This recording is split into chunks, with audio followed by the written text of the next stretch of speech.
کہتے ہیں کسی ملک میں ایک اصول پسند اور کسی حد تک ظالم بادشاہ رہتا تھا۔ وہ اپنے اصولوں کا سخت پابند تھا اور لوگ اس کے سخت اصولوں کی وجہ سے اس سے بہت ڈرتے تھے۔ اس بادشاہ کے پاس بہت زیادہ اور حسین و جمیل کنیز تھی۔ اس کی ایک کنیز نہایت ہی نیک اور پارسا تھی۔ ایک دن وہ بادشاہ کے خاص کمرے کی صفائی کر رہی تھی کہ کام کی تھکن سے چور ہو کر کچھ دیر آرام کرنے کے لیے بادشاہ کے نرم بستر پر لیٹ گئی۔ کنیز کے دل میں خیال آیا کہ مجھے اس پر لیٹ کر دیکھنا تو چاہیے کہ کتنا مزہ آتا ہے۔ وہ الٹی ہو کر آرام کرنے کے لیے بستر پر لیٹ گئی اور سوچا کہ بادشاہ کے لوٹنے تک وہ اٹھ کر چلی جائے گی۔ نازک بستر کی وجہ سے اسے پتہ ہی نہ چلا کہ کب نیند کی آغوش میں چلی گئی۔ بستر اتنا نرم تھا کہ وہ دوپہر تک سوئی رہی، اور جب دوپہر کو بادشاہ آرام کرنے کی غرض سے کمرے میں داخل ہوا تو کیا دیکھتا ہے کہ اس کی ایک کنیز اس کے بستر پر الٹی لیٹی مزے سے سو رہی ہے۔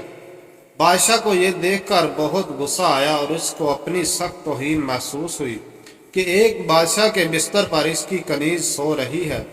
بادشاہ نے فوراً آواز دے کر دوسری کنیز کو کمرے میں بلایا اور حکم دیا کہ اس کمبخت کو بالوں سے پکڑ کر بستر سے اٹھاؤ۔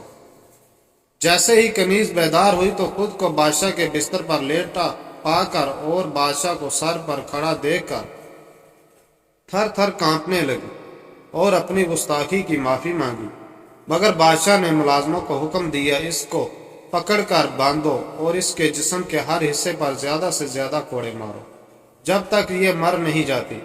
بادشاہ کے حکم پر عمل درآمد ہوا اور اس کو باندھ کر اس کے جسم پر جگہ جگہ کوڑے مارے جانے لگے، لیکن یہ دیکھ کر سب حیران رہ گئے کہ جیسے ہی کوڑے اس کے جسم پر لگا تو کنیز بجائے رونے کے ہنسنا شروع کر دیتی، حتیٰ کہ اس کے جسم سے جگہ جگہ خون رسنے لگا، لیکن پھر بھی وہ ہنسنے جا رہی تھی۔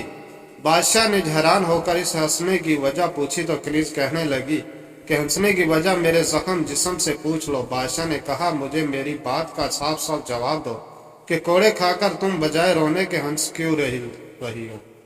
کنیز نے کہا بادشاہ سلامت، مجھے بار یہ خیال آ رہا ہے کہ اس نرم بستر پر چند لمحے سونے کی مجھے اتنی سزا مل رہی ہے تو جو شخص ہر روز اس بستر پر سوتا ہے اس کے ساتھ کیا سلوک ہوگا؟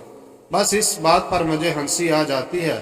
اس کی یہ بات سن کر بادشاہ اندر سے لرز گیا اور جس کا جسم اللہ تعالیٰ کے ڈر سے کانپنے لگا۔